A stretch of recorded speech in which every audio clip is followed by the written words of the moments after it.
아들이 군대에서 무슨 짓을 당하고 있는지도 모르고 내가 밥 해준 손으로 멱살을 잡게 될 줄은 정말 몰랐습니다. 눈부신 햇살도 없는 회색 하늘 아래 한 노모가 부대 정문 앞에서 울부짖으며 군복 입은 병사의 멱살을 부여잡습니다. 그 손엔 분노와 절망 그리고 모성의 마지막 끈이 뒤엉켜 있었습니다. 병사는 겁에 질려 눈을 피하고 주변 장병들은 얼어붙은 듯 움직이지 못합니다. 그 순간 수십 명이 지켜보는 가운데 터진 그녀의 한마디는 모든 것을 뒤흔듭니다. 내 아들, 지금 안에서 무슨 일이 벌어지고 있는 겁니까? 도대체 이 어머니에게 어떤 일이 있었던 걸까요? 그리고 그녀가 건 단 한 통의 전화에 대한민국 육군 3스타 장군이 직접 움직이게 된 이유는 무엇이었을까요? 그 전에 잠깐 1초만 투자해서 구독, 좋아요 버튼을 꾹 눌러주시면 이런 감동 실화 제작에 큰 힘이 됩니다. 지금 바로 시작하겠습니다. 박인숙은 새벽 5시면 어김없이 눈을 떴어요. 강원도 정선의 작은 시골 마을, 집 앞으로 흐르는 개울물 소리가 알람 시계보다 정확했죠. 58살의 그녀에게 하루는 언제나 같은 패턴이었습니다. 아들 우석이에게 쓸 편지부터 시작해서요. 우석아, 어머니야. 요즘 날씨가 많이 추워졌구나. 감기 조심하고 밥은 꼭 챙겨 먹어라. 편지지에 또박또박 적어 내려가는 글씨는 초등학교 때 배운 그대로였어요. 남편 최경우가 세상을 떠난 지 벌써 10년이 흘렀지만 인숙은 여전히 혼잣말을 할 때면 여보라고 부르곤 했습니다. 여보, 우리 우석이가 중2까지 진급했다니까요. 당신이 살아계셨으면 얼마나 좋아했을까. 인숙의 하루는 반찬 가게 준비로 이어졌어요. 동네 식당 한쪽을 빌려서 운영하는 작은 가게였지만 그녀만의 손맛을 찾는 단골들이 제법 있었죠. 특히 김치찌개용 배추김치와 된장찌개에 들어갈 무는 동네에서도 소문이 났을 정도였습니다. 인숙이 어머니, 오늘도 일찍 나오셨네요. 식당 사장 김말순이 허리를 굽혀 인사했어요. 말순은 인숙보다 5살 어렸지만 늘 존댓말로 대했습니다. 동네 사람들 모두가 인숙을 군대 간 아들 하나 보고 사는 엄마로 알고 있었거든요. 말순이 고마워요. 오늘은 우석이한테 보낼 반찬 좀 더 만들어야겠어요. 인숙은 앞치마를 두르며 말했어요. 아들이 보내주는 월급으로 간신히 생활하고 있지만 그래도 한 달에 한 번씩은 아들 부대로 반찬을 보내곤 했습니다. 택배비가 만만치 않았지만 그것만이 아들과 연결된 유일한 끈 같았거든요. 점심때가 되자 단골 손님들이 하나둘 들어왔어요. 대부분 혼자 사는 노인분들이나 일용직 일꾼들이었습니다. 인숙이 어머니, 우리 우석이는 잘 지내죠? 그럼요, 장교니까 편하게 지내겠죠. 그런데 인숙은 말을 멈췄어요. 사실 최근 몇 달 동안 아들의 전화 목소리가 이상했거든요. 예전처럼 밝지도 않고 뭔가 숨기는 것 같기도 하고 전화를 받을 때마다 어머니 괜찮아요라고 먼저 말하는 게 오히려 더 걱정스러웠습니다. 어머니가 뭘 걱정해요? 우석이는 아버지 닮아서 의젓하잖아요. 동네 사람들은 그렇게 위로해줬지만 인숙의 마음은 편치 않았어요. 30년 넘게 키운 아들인데 목소리만 들어도 아들의 상태를 알 수 있었거든요. 저녁 무렵 인숙은 반찬 가게를 정리하고 집으로 돌아왔어요. 오늘도 아들에게서 전화가 오지 않았습니다. 예전에는 일주일에 2~3번은 꼭 안부 전화를 했는데 요즘에는 한 달에 1~2번이 전부였어요. 우석아, 엄마가 면회라도 갔다 와야겠구나. 인숙은 옷장 깊숙이 넣어둔 통장을 꺼냈어요. 아들이 보내준 돈 중에서 아껴둔 10만 원이 전부였지만 그래도 아들 얼굴을 보려면 가야겠다는 생각이 들었습니다. 그날 밤 인숙은 남편 영정 앞에 앉아 말했어요. 여보, 내일 우석이 보러 가려고요. 뭔가 이상해요. 우리 아들이 원래 그런 아이가 아닌데. 영정 속 남편은 여전히 환하게 웃고 있었어요. 군복을 입고 훈장을 단 모습이 자랑스러워 보였지만 지금의 인숙에게는 그저 그리운 사람일 뿐이었습니다. 다음 날 새벽 인숙은 평소보다 일찍 일어나 준비를 시작했어요. 아들이 좋아하는 반찬들을 도시락통에 가득 담고 마지막으로 편지 한 장을 써서 넣었습니다. 우석아, 엄마가 직접 갔다. 오늘은 엄마가 해준 밥 먹자. 면회가 안 된다고요? 인숙은 당황했어요. 새벽 5시에 일어나서 버스 2번, 택시 1번 갈아타며 6시간 넘게 달려온 길이었는데 부대 정문에서 이런 말을 들을 줄은 꿈에도 생각하지 못했거든요. 규정상 어렵습니다. 명단에도 없고 상급자 허가도 없었습니다. 헌병은 차갑게 말했어요. 20대 초반으로 보이는 젊은 병사였지만 표정에는 전혀 융통성이 없었습니다. 인숙은 손에 든 도시락을 꼭 움켜쥐며 다시 물었어요. 그럼 언제 면회할 수 있나요? 저는 최우석 중위 어머니인데. 죄송합니다. 해당 부대 중위는 현재 외부 접견 불가 상태입니다. 외부 접견 불가가 뭔 말이에요? 가족도 못 만난다는 얘기예요? 인숙의 목소리가 높아졌어요.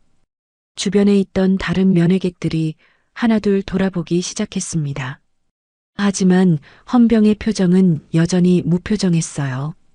규정입니다. 더 이상 설명드릴 수 없습니다. 인숙은 멍하니 서 있었어요. 이해할 수 없었거든요. 명절도 아니고 그냥 평일 오후인데 어머니가 아들 보러 왔는데도 면회가 안 된다니. 게다가 외부 접견 불가라니 우석이에게 무슨 일이 생긴 건 아닐까요? 그럼 우석이한테 전화라도 연결해 주세요. 제가 왔다고 전해주시면. 그것도 불가능합니다. 인숙은 눈앞이 캄캄했어요. 6시간을 달려와서 아들 얼굴 한번 보지 못하고 돌아가야 한다는 게 믿어지지 않았거든요. 더군다나 아들이 왜 외부 접견 불가 상태인지도 모르고요. 이상하네요. 우리 우석이가 뭘 잘못했다고. 인숙은 혼잣말을 하며 부대 정문 앞을 서성였어요. 그때 부대 근처 식당에서 나온 아주머니 하나가 인숙에게 다가왔습니다.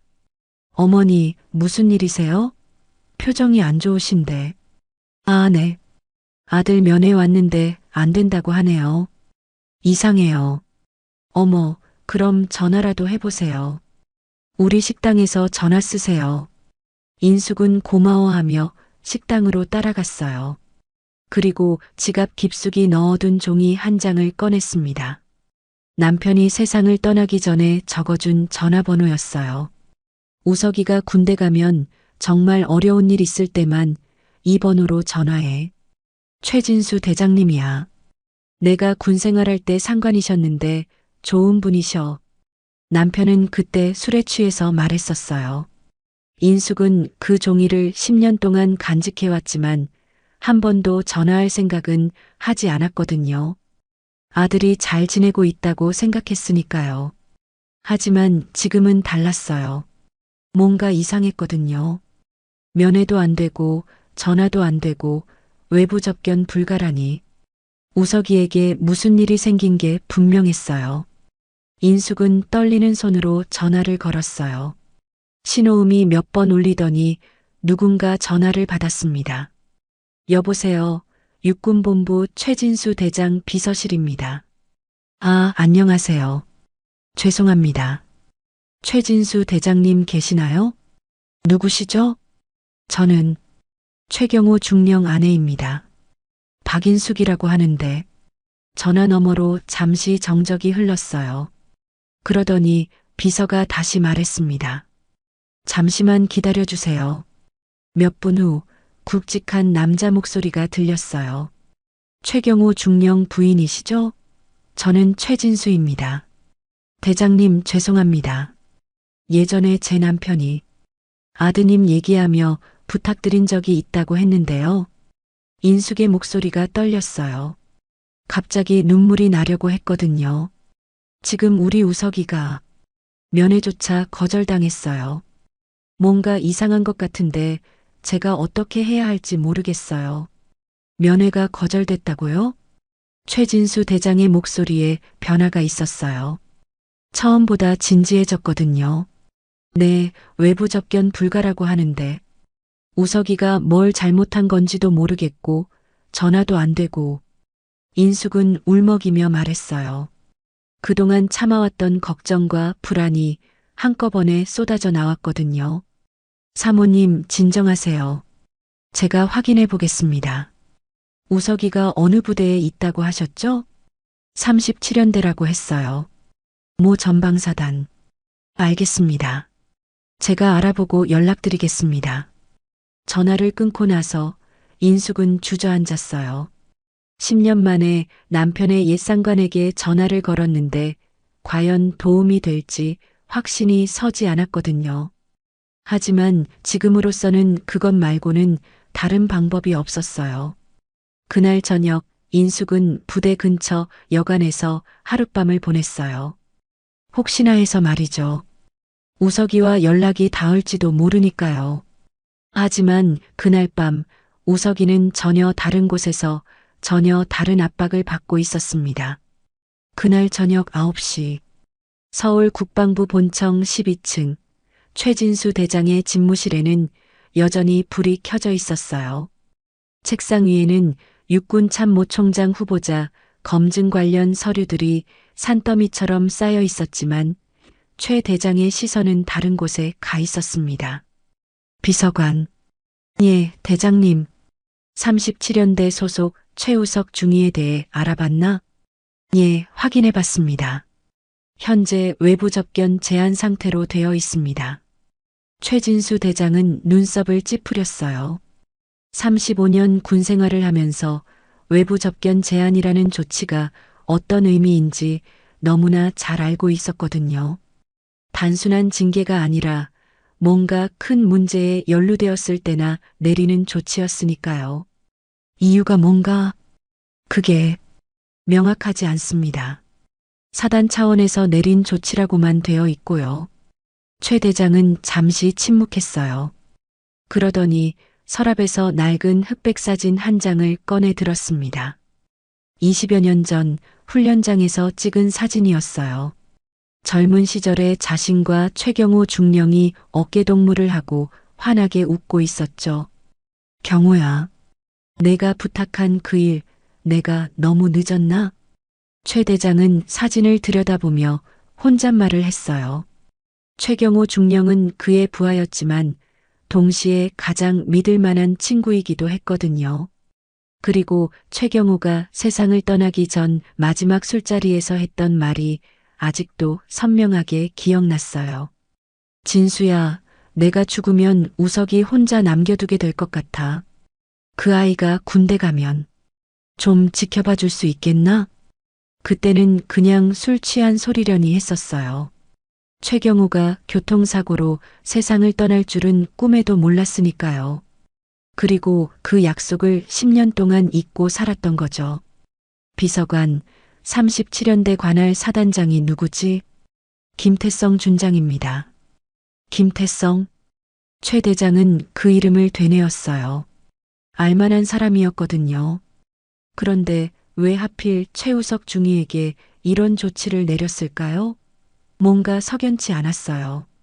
사단장한테 연락해. 지금요? 지금. 비서관은 주저했어요. 밤 9시가 넘은 시각에 삼스타 장군이 직접 사단장에게 연락한다는 것은 보통 일이 아니었거든요. 더군다나 최진수 대장은 육군 참모총장 후보자 검증을 앞두고 있는 민감한 시기였으니까요. 대장님, 혹시 총장실에도 보고를? 총장실은 나중이다. 일단 김태성 준장부터. 전화가 연결되었어요. 김태성 준장은 당황한 목소리로 대답했습니다. 최진수 대장님, 안녕하십니까? 김준장, 미안하네. 밤늦게 전화해서 한 가지 물어볼 게 있어서 그래. 예, 말씀하십시오. 37년대 최우석 중위가 외부 접견 제한 조치를 받았다고 하는데 이유가 뭔가? 전화 너머로 잠시 정적이 흘렸어요. 김 준장이 당황하고 있다는 걸 최 대장도 느낄 수 있었거든요. 그게 부대 내부 문제로 인해 조치를 취한 것인데, 부대 내부 문제라니? 훈련 관련해서 몇 가지 의혹이 제기되어서 조사가 진행 중입니다. 최 대장은 눈을 가늘게 뜨였어요. 뭔가 숨기고 있다는 게 느껴졌거든요. 그 조사라는 게 구체적으로 뭔가? 그건 직접 보고 드리는 게 좋을 것 같습니다. 그럼 내일 아침에 가겠네. 예. 여기로 오신다고요? 응. 내일 아침 6시에 도착할 예정이야. 사전 조율은 없다. 사령부에도 통보하지 마. 대장님, 그러시면 곤란한데. 곤란하다고? 왜? 최 대장의 목소리가 차가워졌어요. 35년 군 생활을 하면서 터득한 특유의 카리스마가 전화를 통해서도 전해졌거든요. 아니, 그런 게 아니라 갑작스러워서. 김준장, 내가 군 생활 35년을 버틴 이유가 뭔지 알겠나? 예. 이럴 때 쓸 수 있는 계급장 하나 달았기 때문이야. 내일 아침에 보자. 전화를 끊고 나서 최 대장은 비서관을 불렀어요. 차량 준비해. 내일 새벽 5시에 출발한다. 대장님, 정말 가시는 겁니까? 참모총장 후보자 검증을 앞두고 계신데. 그래서 더 가야지. 내가 참모총장이 되려는 이유가 뭔 줄 아나? 비서관은 대답하지 못했어요. 진짜 군인을 지키기 위해서야. 최경호 같은 사람들, 최우석 같은 사람들 말이다. 그날 밤 11시 최진수 대장을 태운 검은색 SUV 2대가 서울을 출발했어요. 한편 강원도 모 사단에서는 비상이 걸렸습니다.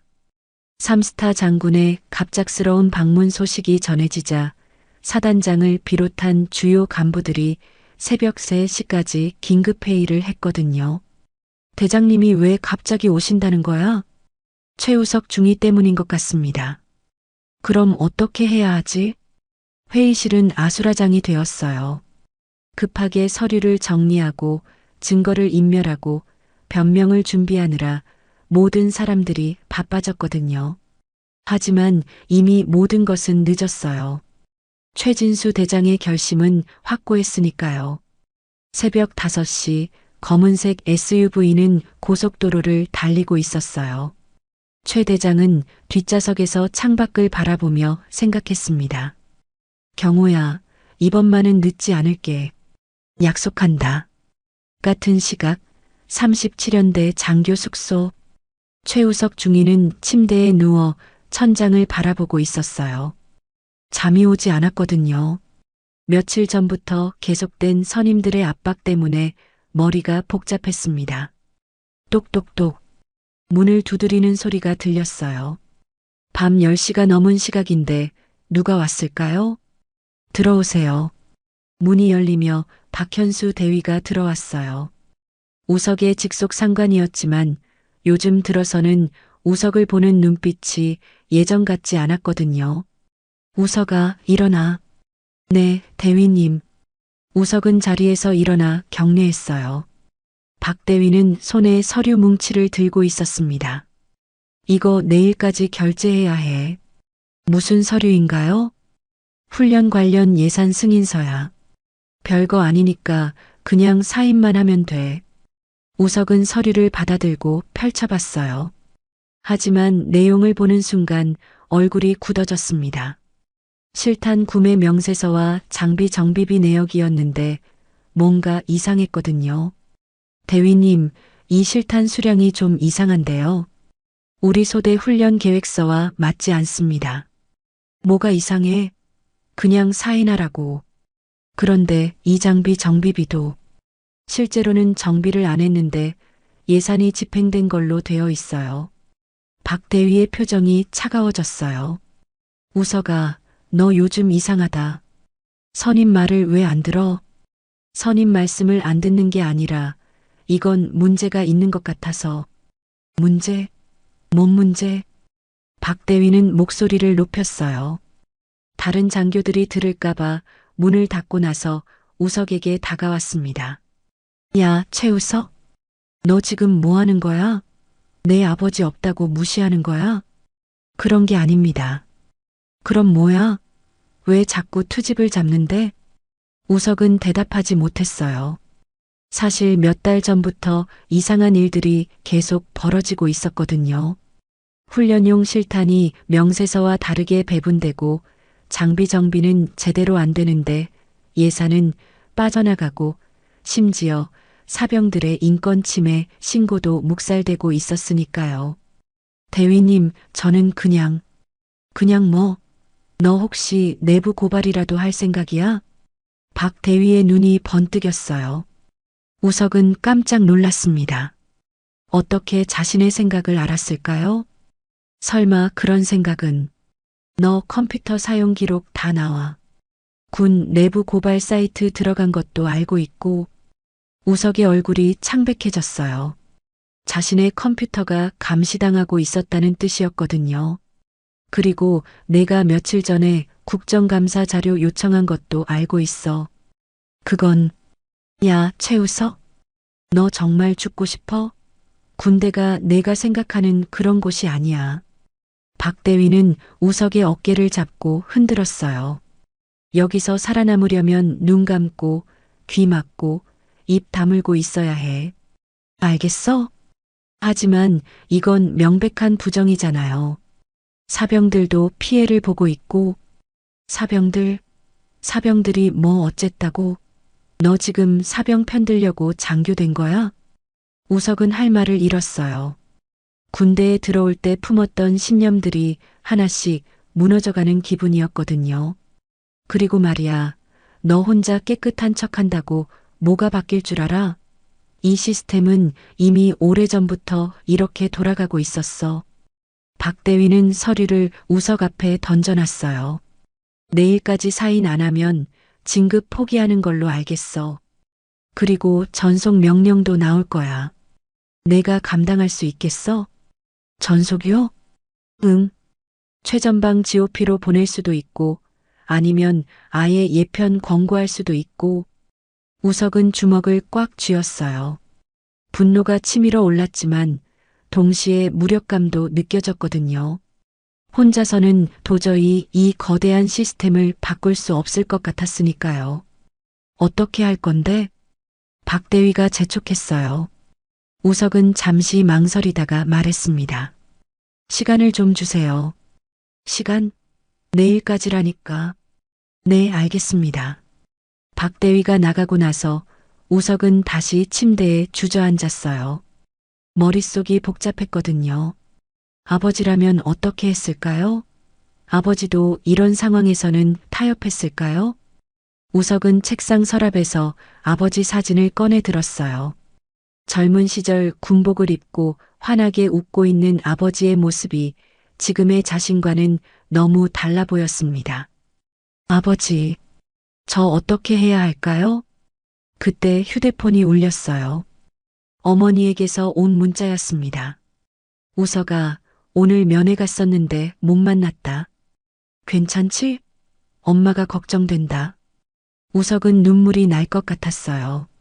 어머니가 자신을 보러 왔는데 면회도 못했다니. 그것도 자신이 이런 일에 연루되어서 말이죠. 우석은 결심했어요. 더 이상 참을 수 없었거든요. 내일 아침 정식으로 내부 고발 절차를 밟기로 했습니다. 설령 그 대가가 무엇이든 상관없었어요. 하지만 우석이 모르는 사실이 하나 있었어요. 바로 그 순간 서울에서 한 삼스타 장군이 그를 구하기 위해 달려오고 있다는 것을 말이죠. 새벽 6시 검은색 SUV 2대가 37연대 정문 앞에 멈춰 섰어요. 차량에서 내린 최진수 대장의 모습을 본 헌병들은 깜짝 놀라 차렷 자세를 취했습니다. 삼스타 장군의 갑작스러운 방문은 처음 보는 일이었거든요. 최진수 대장님 도착하셨습니다. 헌병의 외침이 부대 전체에 울려 퍼졌어요. 이미 새벽 3시부터 비상이 걸린 상태였지만 막상 당사자가 나타나니 모든 사람들이 긴장했습니다. 김태성 준장은 급하게 달려와 격려했어요. 얼굴에는 식은땀이 맺혀 있었죠. 대장님, 멀리서 오시느라 고생하셨습니다. 김준장, 최우석 중위는 어디에 있나? 최 대장은 인사도 받지 않고 바로 본론을 꺼냈어요. 주변에 모여든 장교들이 술렁였습니다. 그게 현재 조사 중이라서. 조사가 뭔 조사야? 구체적으로 설명해. 사령부 회의실에서 자세히 보고드리겠습니다. 김준장은 최 대장을 안내했어요. 하지만 최 대장의 표정은 점점 어두워지고 있었습니다. 뭔가 숨기고 있다는 게 너무 뻔했거든요. 회의실에 도착하자 각종 서류들이 정리되어 있었어요. 어젯밤 새벽까지 급하게 만든 것들이었죠. 최 대장은 서류를 훑어보더니 김준장을 똑바로 봤습니다. 이 보고서 손으로 수정한 흔적이 보이는데 그게 페이지 12에서 14까지 잉크 색깔이 다르고 필체도 다르네. 언제 작성한 거지? 김준장은 당황했어요. 최 대장의 눈썰미가 이렇게 날카로울 줄 몰랐거든요. 조작이지? 조작이라니요. 그런 건 아니고. 그럼 뭐야? 최 대장의 목소리가 차가워졌어요. 35년 군 생활을 하면서 쌓인 카리스마가 회의실 전체를 압도했습니다. 대장님, 저희도 어쩔 수 없는 상황이. 어쩔 수 없다고? 무슨 상황이 어쩔 수 없어서 중위 하나를 외부 접견 금지시켜? 최우석 중위가 부대 기밀을 누설하려고. 기밀? 뭔 기밀? 최 대장은 서류를 탁 내려놨어요. 그 소리에 회의실 안의 모든 사람들이 움찔했습니다. 훈련용 실탄 몇 발 빼먹은 게 국가기밀이야? 장비 정비비 빼돌린 게 군사기밀이고? 김준장의 얼굴이 창백해졌어요. 최 대장이 이미 모든 걸 알고 있다는 뜻이었거든요. 대장님, 그건... 그리고 이거 봐. 최 대장은 서류 한 장을 집어들었어요. 사병 인권 침해 신고서가 왜 여기 있지? 이것도 묵살한 거야? 그건 조사 중입니다. 조사가 언제부터 시작됐는데? 3달 전부터. 3달이나 조사해도 결론이 안 나와? 이게 조사야, 은폐야? 회의실은 정적에 휩싸였어요. 최 대장의 분노가 절정에 달하고 있었거든요. 김준장, 나한테 거짓말하는 거지? 아닙니다. 그럼 최우석 중위를 당장 불러. 그건 좀. 왜? 못 부를 이유라도 있어? 그때 최 대장은 책상 서랍에서 낡은 사진 한 장을 꺼냈어요. 20여 년 전 훈련장에서 최경호 중령과 함께 찍은 사진이었습니다. 이 사람 누군지 알아? 김준장은 사진을 보더니 고개를 끄덕였어요. 최경호 중령님이시죠? 그래. 최우석 중위의 아버지야. 그리고 내 부하였고 내 친구였어. 최 대장의 목소리가 떨렸어요. 감정이 북받쳐 오르고 있었거든요. 이 사람이 세상 떠나기 전에 나한테 부탁했어. 자기 아들 좀 지켜달라고. 대장님, 그런데 내가 뭘 했지? 10년 동안 잊고 살았어. 그 약속을 완전히 잊고 말이야. 최 대장은 주먹을 꽉 쥐었어요. 그런데 지금 어떻게 됐어? 그 아들이 정의롭게 살려고 하니까 너희가 짓밟아 버린 거야. 저희는 그런 의도가 뭐든 상관없어. 결과가 중요하거든. 최 대장은 자리에서 일어났어요. 내가 오늘 여기 온 이유가 뭔 줄 알아? 육군 참모총장 후보자 검증을 앞두고 있는 내가 왜 여기까지 왔을 것 같아? 잘 모르겠습니다. 진짜 군인이 뭔지 보여주려고 왔어. 최경호 같은 사람, 최우석 같은 사람들이 진짜 군인이거든. 최 대장은 창밖을 바라봤어요. 부대 정문 앞에서 하룻밤을 보낸 인숙의 모습이 보였습니다. 저기 봐. 아들 하나 보려고 6시간 걸려서 온 어머니가 부대 앞에서 밤을 샜어. 왜? 너희가 면회를 막았으니까. 김준장은 아무 말도 하지 못했어요. 이게 대한민국 군대야? 어머니가 아들 보는 걸 막는 게 군대라고? 최 대장의 목소리가 점점 커졌어요. 너희는 군인이 아니야. 군복 입은 조직폭력배지.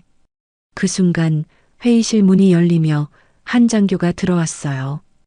대장님, 최우석 중이 데려왔습니다. 최 대장은 고개를 돌렸어요. 문 앞에 서 있는 젊은 장교의 모습이 눈에 들어왔습니다. 최경호 중령을 빼다 박은 모습이었어요. 들어와. 우석이 들어와서 격려했어요. 최 대장은 그를 찬찬히 바라봤습니다. 너 이름이 뭐지? 최우석입니다. 최경호 중령 아들? 예, 그렇습니다. 최 대장은 잠시 침묵했어요. 그러더니 조용히 말했습니다. 내 아버지 닮았구나. 눈빛이 똑같아. 오전 10시 부대 정문 앞에서 하룻밤을 보낸 인숙은 벤치에 앉아 졸고 있었어요. 어젯밤 근처 여관에서 잠을 청했지만 걱정 때문에 제대로 잠들지 못했거든요. 새벽부터 다시 부대 앞으로 나와서 기다리고 있었습니다. 어머니, 괜찮으세요? 근처 식당 아주머니가 따뜻한 차를 가져다 줬어요. 인숙의 사정을 들은 동네 사람들이 하나둘 도움이 나서고 있었거든요. 고마워요. 그런데 우리 우석이는 언제쯤 볼 수 있을까요? 글쎄요. 부대 일이란 게 워낙. 그때 부대 정문에서 소란이 일었어요. 헌병들이 일제히 차렷 자세를 취하더니 큰 소리로 외쳤습니다. 최진수 대장님 나오십니다. 인숙은 고개를 들었어요. 부대 안에서 검은 제복을 입은 장교 한 명이 걸어 나오고 있었거든요. 가슴에는 빼곡한 훈장들이 달려 있고 어깨에는 금빛 견장이 번쩍이고 있었습니다. 최진수 대장이었어요. 인숙은 얼른 일어나서 고개를 숙였어요. 어제 전화로만 통화했던 그분이 직접 여기까지 와주셨다는 게 믿어지지 않았거든요. 사모님, 최 대장이 인숙에게 다가왔어요. 목소리는 부드러웠지만 얼굴에는 피로가 역력했습니다. 장군님, 제가 괜한 전화를 드렸나 봐요. 이렇게까지 오실 필요 없었는데. 인숙은 미안한 마음에 눈물이 났어요. 삼스타 장군이 자신 같은 시골 아줌마 때문에 이런 곳까지 와야 한다니 죄송한 마음뿐이었거든요. 아닙니다, 사모님. 최 대장은 고개를 저었어요. 저는 지금 대한민국 육군 대장이 아니라 한부하의 친구로 온 겁니다. 그리고 한 어머니의 마지막 눈물 앞에 늦지 않게 오려고 했어요. 최 대장의 말에 인숙은 더 이상 참을 수 없었어요. 10년 동안 혼자 감당해온 모든 것들이 한꺼번에 터져 나왔거든요. 장군님, 우리 우석이가 뭘 잘못했나요? 왜 면회도 못하게 하는 건가요? 사모님, 우석이는 잘못한 게 없어요. 오히려 너무 올바르게 살려고 해서 문제가 된 거죠. 무슨 뜻인가요? 최 대장은 잠시 망설이다가 말했어요. 부대에 좋지 않은 일들이 있었는데 우석이가 그걸 바로잡으려고 했거든요. 그런데 일부 사람들이 그걸 막으려고 한 거예요. 인숙은 이해할 수 없었어요. 올바른 일을 하려고 했는데 왜 그게 문제가 되는 건지 말이죠. 그럼 우리 우석이가 피해를 본 건가요? 지금까지는 그랬죠. 하지만 이제는 아닙니다. 최 대장은 단호하게 말했어요. 제가 오늘 여기 온 이유가 바로 그거예요. 우석이 같은 군인이 제대로 대우받을 수 있도록 하려고요. 그때 부대 안에서 한 명의 젊은 장교가 걸어 나왔어요. 바로 우석이었습니다. 어머니, 우석은 달려와서 인숙을 안았어요. 인숙도 아들을 꼭 껴안았습니다. 이틀 동안 얼마나 걱정했는지 모르거든요. 우서가 괜찮아? 많이 힘들었지? 어머니, 걱정 끼쳐드려서 죄송해요. 저는 괜찮아요. 하지만 인숙은 알 수 있었어요. 아들의 얼굴이 많이 야위었다는 걸 말이죠. 며칠 사이에 이렇게 변할 정도로 힘든 일이 있었다는 거였어요. 우서가, 최 대장이 우석을 불렀어요. 네, 대장님. 내 아버지 얘기 좀 할까? 우석은 고개를 끄덕였어요. 최 대장은 주머니에서 낡은 사진을 꺼내 보여줬습니다. 이게 내 아버지와 내가 함께 찍은 마지막 사진이야. 사진 속에는 젊은 시절의 최진수 대장과 최경호 중령이 어깨동무를 하고 웃고 있었어요. 내 아버지는 정말 좋은 군인이었어. 부하들을 아끼고 원칙을 지키고 불의를 보면 참지 못하는. 최 대장은 잠시 말을 멈췄어요. 너도 똑같구나. 아버지를 빼다 박았어. 제가 아버지만큼 훌륭한 군인인지는. 아니야. 내가 더 용기 있어. 최 대장은 우석의 어깨에 손을 올렸어요. 내 아버지도 젊었을 때는 때로 타협했거든. 하지만 너는 끝까지 원칙을 지키려고 했어. 하지만 혼자서는. 이제 혼자가 아니야. 최 대장의 목소리가 힘있게 울렸어요. 내 뒤에 나 같은 사람이 있다는 걸 잊지 마. 그리고 내 앞에는 내 어머니가 계시고. 인숙은 눈물을 닦으며 말했어요. 우서가, 엄마는 내가 자랑스러워. 힘들어도 올바른 길을 가려고 하는 내가 말이야. 어머니, 그리고 장군님, 정말 고맙습니다. 우리 같은 사람들까지 이렇게 챙겨주시고. 사모님, 이게 제 일이에요. 최 대장은 멀리 하늘을 바라봤어요. 좋은 군인을 지키는 게 제 역할이거든요. 최경호 같은 사람들, 우석이 같은 사람들을 말이에요. 그 순간 부대 정문 앞에는 따뜻한 감동이 흐르고 있었어요. 10년 만에 이뤄진 약속, 그리고 다시 시작되는 희망이었죠. 자, 이제 집에 가자. 최 대장이 말했어요. 우석이도 오늘부터 정상 근무 복귀야. 그리고 사모님도 이제 언제든지 면회 오실 수 있어요. 인숙과 우석은 서로 손을 잡고 미소를 지었어요. 길고 긴 악몽이 끝나고 이제 새로운 시작이 기다리고 있었거든요. 그날 오후 2시, 최진수 대장의 지시로 국방부에서 파견된 감찰단 2개 조가 37연대에 도착했어요. 동시에 사이버 조사팀도 투입되어 부대 내 모든 컴퓨터 시스템을 점검하기 시작했습니다. 이거 완전히 뒤집어지는 거네. 대장님이 직접 나서시니까 어쩔 수 없지. 장교들은 웅성거렸지만 이미 돌이킬 수 없는 상황이었어요. 감찰단장인 이승호 대령은 김태성 준장을 불러 엄중하게 말했습니다. 준장님, 최 대장님 지시로 이번 조사는 철저하게 진행될 예정입니다. 대령, 부대 사정도 있고. 사정은 나중에 들어드리겠습니다. 일단 관련 서류부터 모두 제출해 주세요. 감찰단이 조사를 시작한 지 2시간 만에 충격적인 사실들이 드러나기 시작했어요. 사이버 조사팀이 복구한 삭제된 서버 로그에는 상상도 못할 내용들이 담겨 있었거든요. 이거 보세요. 조사관이 모니터를 가리켰어요. 사단장 개인 명령으로 최우석 중위의 면회를 제한하라는 지시가 여기 있네요. 언제 내려진 명령인가요? 일주일 전입니다. 그리고 이것도 보세요. 조사관은 다른 파일을 열었어요. 진급 누락자 명단에 최우석 중위 이름이 올라와 있어요. 이유는 부대 기강 회의라고 되어 있는데. 부대 기강 회의? 네, 하지만 실제 징계 기록은 전혀 없습니다. 감찰단장은 고개를 저었어요. 명백한 보복성 인사조치였거든요. 그리고 이건 더 심각해요. 다른 조사관이 새로운 자료를 들고 왔어요. 훈련용 실탄이 명세서와 다르게 관리되고 있어요. 실제로는 1000발이 부족한데 서류상으로는 정상으로 처리되어 있습니다. 1000발이나? 네, 그리고 장비 정비 예산도 문제가 있어요. 실제로는 정비를 안 했는데 예산은 다 집행된 걸로 되어 있거든요. 감찰단장은 점점 심각해지는 표정으로 자료들을 살펴봤어요. 이건 단순한 비리가 아니라 조직적인 부정부패였거든요. 사병 인권 침해 건은 어떻게 처리됐나요? 대부분 묵살되었습니다. 신고서는 접수되었지만 조사도 제대로 안 하고 해당 없음으로 처리했어요. 몇 건이나 됩니까?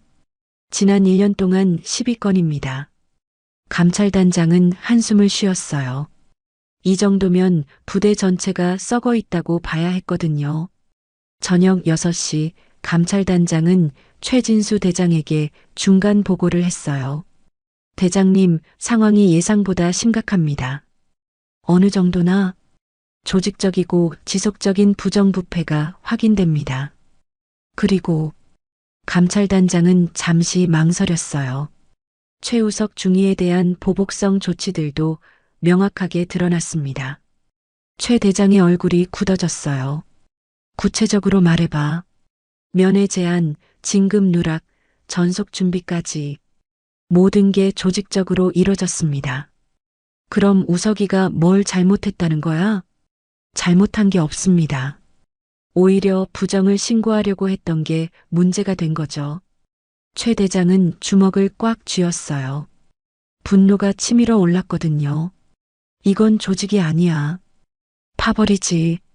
대장님 말씀이 맞습니다. 군복을 입은 조직 폭력배들이야. 최 대장은 자리에서 일어났어요. 김태성 준장을 불러. 네, 대장님. 10분 후 김태성 준장이 들어왔어요. 얼굴이 창백했습니다.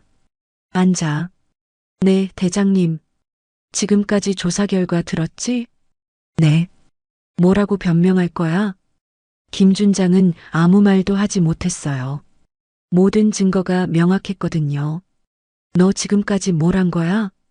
최 대장의 목소리가 차가웠어요. 대장님, 저도 어쩔 수 없는 상황이. 어쩔 수 없다고? 내가 사단장이잖아. 내가 책임져야 할 일들이고. 그렇지만 뭐야? 최우석 중위가 정의로운 일을 하려고 하니까 짓밟은 거 아니야? 김 준장은 고개를 숙였어요. 나는 후회하지 않아. 최 대장이 조용히 말했어요. 육군 참모총장 후보자 검증을 앞두고 있는 내가 여기 온 건 말이야. 대장님, 내가 여기 온 이유가 뭔 줄 알아? 김 준장은 대답하지 못했어요. 진짜 군인이 뭔지 보여주려고 왔어. 최경호 같은 사람, 최우석 같은 사람들이 진짜 군인이거든. 최 대장은 창밖을 바라봤어요. 그리고 나도 누군가의 아버지야. 언젠가는 내 아들도 군대에 올 수 있거든. 그때 내 아들이 우석이처럼 당한다면 어떻겠어? 그런 군대를 만들고 싶지 않아. 최 대장은 김 준장을 다시 봤어요. 너는 오늘부터 보직 해제야. 그리고 관련된 모든 사람들도 마찬가지고. 대장님, 그러면 뭐? 내가 무서워서 못하겠다고? 최 대장은 단호하게 말했어요. 나는 무섭지 않아. 왜냐하면 내가 옳은 일을 하고 있다는 걸 알거든. 그날 저녁 부대 전체에 인사명령이 내려졌어요. 김태성 준장을 비롯해서 이번 사건에 연루된 모든 간부들이 보직 해제되었습니다. 동시에 최우석 중위는 모든 제재가 해제되고 정상 근무에 복귀했어요. 그리고 새로운 보직도 받았습니다. 군 인권 감찰 관련 업무를 담당하게 된 거였어요. 밤 10시 우석은 최 대장을 찾아왔어요. 대장님, 감사합니다. 뭘 감사해? 당연한 일을 한 것뿐이야. 그래도 우석아. 최 대장은 우석을 봤어요. 앞으로도 힘들 거야. 이런 일들이 또 생길 수도 있고. 네, 알고 있습니다. 하지만 포기하지 마. 내가 있어야 군대가 바뀔 수 있어. 우석은 고개를 끄덕였어요. 이제 혼자가 아니라는 걸 알았거든요. 6개월 후 강원도 정선의 작은 마을에는 새로운 변화가 일어나고 있었어요. 인숙이 운영하던 반찬가게 옆에 작은 도서관이 문을 열었거든요. 군인 가족 상담회라는 간판이 걸려 있었습니다. 어머니, 오늘도 상담받으러 오신 분이 계세요. 마을 이장이 인숙에게 말했어요. 인숙의 이야기가 알려지면서 군대 간 자식을 둔 부모들이 하나둘 찾아오기 시작했거든요. 네, 알겠어요. 차 한 잔 대접해 드릴게요. 인숙은 앞치마를 두르며 말했어요. 예전과는 달리 얼굴에 자신감이 묻어났습니다. 아들 문제를 해결하면서 자신도 많이 달라졌거든요. 상담실로 들어온 것은 50대 중반의 여성이었어요. 눈이 빨갛게 부어 있는 걸 보니 많이 울었나 봤습니다. 안녕하세요. 저는 박인숙이에요. 아, 네. 저는 김영이라고 합니다. 신문에서 기사 보고 왔어요. 무슨 일로 오셨어요? 저희 아들이 군대에서 이상한 일을 당하고 있는 것 같아서요. 김영희는 떨리는 목소리로 말했어요. 면회도 제한되고 전화도 잘 안 받고 혹시 인숙 언니처럼 도움을 받을 수 있을까 해서요. 인숙은 고개를 끄덕였어요. 자신이 겪었던 일과 비슷한 상황이었거든요. 걱정 마세요. 방법이 있어요. 인숙은 서랍에서 명함 한 장을 꺼내줬어요. 군 인권센터 연락처가 적혀 있었습니다. 여기 연락해 보세요. 우리 우석이가 일하는 곳이에요. 정말요? 네, 이제는 예전과 달라요. 도움을 받을 수 있는 곳들이 생겼거든요. 김영희의 얼굴에 희망이 비쳤어요. 인숙은 그녀의 손을 잡고 말했습니다. 언니, 포기하지 마세요. 어머니가 나서면 달라질 수 있어요. 그날 저녁 인숙은 우석에게서 전화를 받았어요. 어머니, 안녕하세요.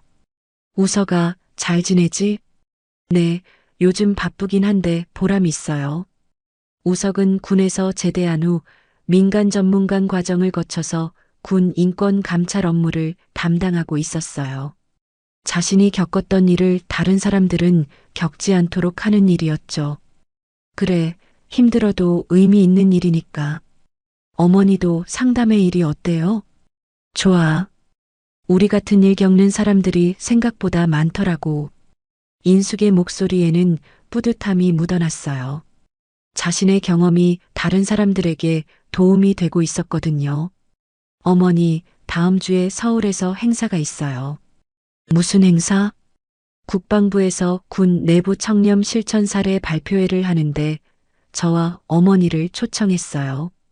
인숙은 깜짝 놀랐어요. 나도? 내가 뭘 발표해? 어머니가 하신 일들이요. 포기하지 않고 끝까지 아들을 지켜내신 것 말이에요. 그런 게 발표할 일인가? 물론이죠. 어머니 같은 분이 계셔야 군대가 바뀔 수 있어요. 인숙은 잠시 망설였어요.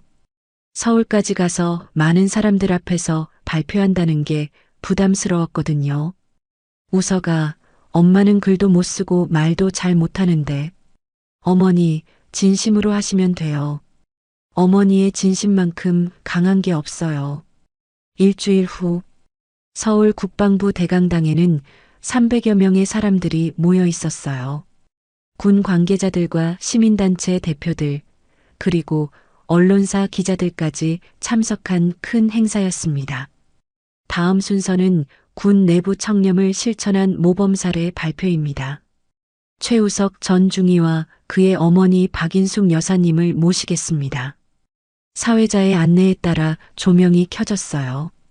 무대 옆에서 기다리던 인숙과 우석이 손을 꼭 잡고 무대 위로 올라갔습니다. 인숙은 떨렸어요. 이렇게 많은 사람들 앞에 서본 적이 없었거든요. 하지만 우석이 옆에서 격려해 주는 걸 보니 용기가 났습니다. 안녕하세요. 저는 최우석입니다. 우석이 먼저 말했어요. 저는 군에서 부정을 목격했을 때 처음에는 혼자라고 생각했습니다. 아무도 저를 도와주지 않을 거라고 생각했어요. 무대 아래 청중들이 조용히 들었어요. 하지만 틀렸습니다. 제가 믿었던 사람이 단 한 명 있었거든요. 우석은 인숙을 바라봤어요. 바로 어머니였습니다. 인숙의 눈에 눈물이 고였어요. 어머니는 저를 포기하지 않으셨어요. 면회가 거절당해도 혼자서 부대 앞에서 밤을 새워도 끝까지 저를 지켜주셨습니다. 박수가 터져 나왔어요. 인숙은 떨리는 목소리로 말했습니다. 저는 그냥 평범한 어머니예요. 하지만 평범한 어머니의 사랑이 세상을 바꿀 수 있다는 걸 보여주셨어요. 우석이 어머니의 손을 꼭 잡았어요. 그리고 저희를 도와주신 최진수 대장님, 정말 감사드립니다. 객석 한쪽에 앉아있던 최진수 대장이 고개를 끄덕였어요. 그는 이제 육군 참모 총장이 되어 있었습니다. 앞으로도 저희는 계속 노력하겠습니다. 군대가 정말 국민을 지키는 곳이 될 수 있도록요. 발표가 끝나자 우레와 같은 박수가 쏟아졌어요. 많은 사람들이 감동의 눈물을 흘리고 있었습니다. 무대에서 내려온 후 인숙과 우석은 최진수 참모총장을 만났어요. 사모님, 오늘 정말 훌륭한 말씀 해주셨어요. 총장님, 저희가 여기까지 올 수 있었던 건 총장님 덕분이에요. 아닙니다. 사모님과 우석이가 포기하지 않았기 때문이에요. 최 총장은 우석을 봤어요. 우석아, 앞으로도 힘들 거야. 하지만 내가 있어서 군대가 조금씩 나아지고 있어. 네, 총장님. 아버지가 꿈꿨던 군대를 만들기 위해 계속 노력하겠습니다. 그날 저녁 인숙과 우석은 아버지 산소를 찾았어요. 석양이 지는 조용한 언덕이었습니다. 여보, 우리 우석이가 이렇게 훌륭하게 자랐어요. 인숙은 남편의 묘비 앞에서 말했어요. 그리고 당신이 부탁했던 그분도 만났고요. 정말 좋은 분이셨어요. 우석도 아버지 앞에 무릎을 꿇었어요. 아버지, 이제 아버지가 원하셨던 길을 걷고 있어요. 힘들어도 포기하지 않을게요. 저녁 노을이 두 사람을 따뜻하게 감쌌어요. 길고 어려웠던 여행이 끝나고 새로운 시작이 기다리고 있었습니다. 인숙은 우석의 손을 잡고 말했어요. 우석아, 엄마는 내가 정말 자랑스러워. 저도요, 어머니. 어머니가 계셔서 여기까지 올 수 있었어요. 두 사람은 서로를 바라보며 미소 지었어요. 이제 진짜 치유가 시작되었습니다.